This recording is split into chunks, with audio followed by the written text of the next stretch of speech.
semana eu vi um camarada fazendo um anúncio, dizendo: quer que a tua igreja cresça?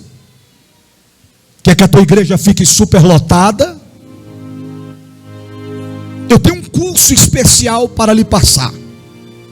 Você que é pastor, você que é líder de igreja, entre comigo nesse curso.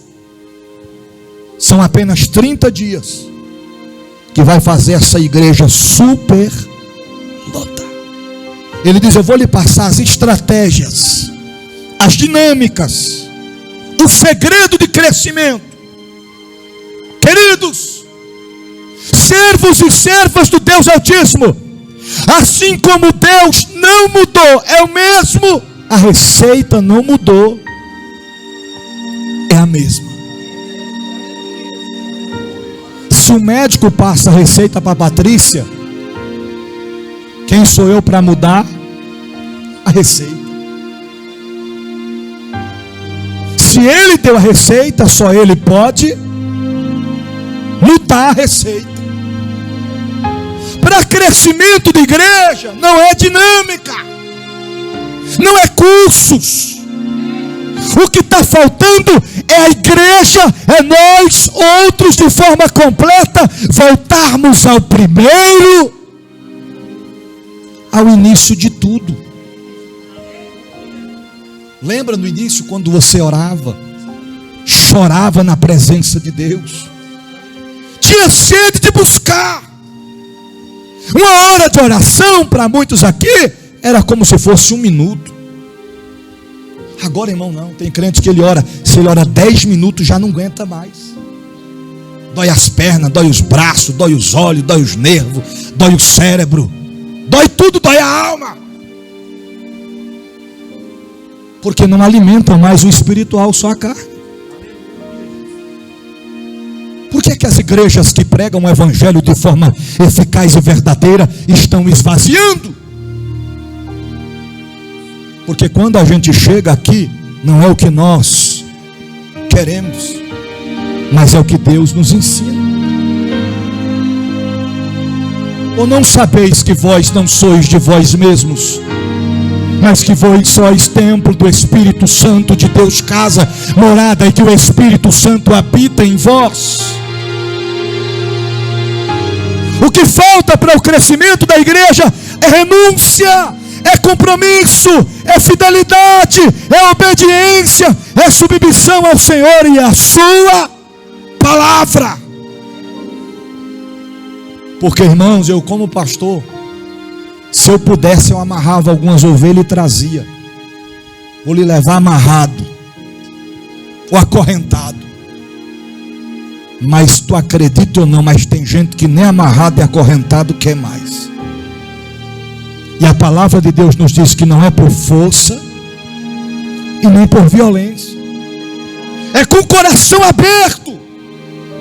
Porque a igreja primitiva, os nossos irmãos que iniciaram a igreja aqui nesta terra, antigamente não tinha a estrutura que nós temos, não tinha a tecnologia que nós temos, não tinha os benefícios que nós temos. Um filtro ali com água geladinha, o natural. Uma televisão para quando as irmãs vai cantar, os irmãos vai cantar, ler as legendas na tela. Ô irmão, a igreja do passado era diferente. Hoje ainda tem as pastas bonitinhas que as irmãs cantam. Antigamente minha mãe fazia, era de cartolina. As irmãs com aquele monte de... Mas louvava a Deus e a presença de Deus descia na igreja. Os pastores não tinham um púlpito bonito como este aqui, ó, bonitinho, arrumadinho como esse, mas tem aquele púlpito madeirado que tinha um negocinho do lado aqui, ó, uma bolinha com um pinguelinho no meio, e quando alguém começava a conversar lá atrás, bastava fazer assim, ó, plim, plim. O silêncio tomava conta total da igreja. Naquela época, os porteiros ficavam na porta da igreja, para fazer segurança da igreja, e cultuavam a si mesmo da porta. Não eram obreiros para ficar na porta, para ficar olhando os filhos dos irmãos correndo na igreja. Tinha uns crentes naquela época na igreja que bastava a mãe e o pai olhar para a criança. Não era profeta não, mas só fazia assim, ó. A criança já ficava quietinha, não se movia. Os jovens, até as crianças, quando louvavam, a presença de Deus descia na igreja. E o que acontece com a geração de hoje? Os crentes vêm para a igreja uma abrição de boca, um cansaço terrível, uma fadiga tremenda, porque não priorizam mais as questões espirituais, irmãos. A gente ia para a igreja e torcia para o culto não acabar de tão cheio que a gente ficava. Nos dias de hoje não vem para a igreja, já fica olhando para o relógio. Tomara que esse culto acabe, está demorando demais, está demorando demais, está demorando. Vai chegar um dia em que muitos vão almejar, desejar, cultuar, mas vão chegar na porta da igreja e a porta da igreja vai estar fechada. Vão perguntar: cadê fulano, cadê Beltrano, cadê os irmãos? E vai ficar um crente tribuloso. Eu profetizo que vai ser aquele crente que mais dá trabalho para pastor. Desobediente, insubmisso, ingrato, soberbo, avarento, que dá mais trabalho para pastor do que a igreja. Porque tem crente que é assim, tem gente que é assim. É claro que eu queria que ele fosse convertido, mas ele não quer. Vai estar na porta da igreja quando alguém chegar e dizer: cadê o povo, cadê? Tu não sabe não? Eu vou cantar para tu um hino que eu aprendi durante os 50 anos que eu fiquei na igreja.